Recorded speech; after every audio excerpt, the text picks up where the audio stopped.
Light as shadows, her hands fondled his head and then came placidly to rest. The tips of her fingers hovered on his temples, throbbed to the warm, slow beat inside his body, and her palms cupped his hard skull. Opalescent ribbons of smoke lay motionless, close to the ceiling.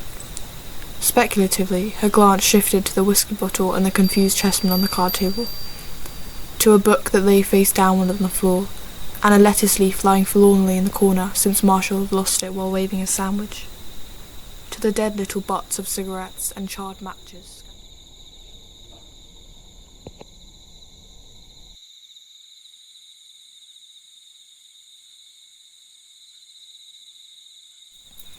And as she stared at that empty bottle, she had one of those grotesque little imaginings that were apt to come at her at that hour. She saw herself and Marshall in a whiskey bottle, revolting in their smallness and perfection, skeetering angrily up and down the cold blank glass like minute monkeys. For a moment, with noses flattened, and stares of longing. And then after their frenzies, she saw them lying in the bottom, white and exhausted, looking like fleshy specimens in a laboratory, with nothing set between them.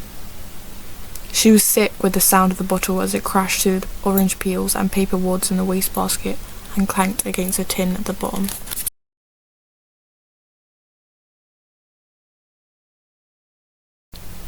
She remembered the sound of Philip's footsteps as he had descended, night-like and hollow. She thought of the dark outside and the cold, naked trees of the early spring. She wanted to picture herself leaving the apartment at that hour. With Philip, maybe.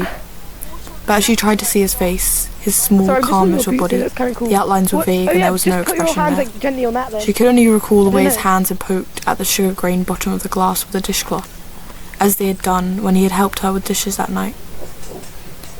And as she thought of the following empty sounds of the footsteps, they grew softer, until there was only black silence left.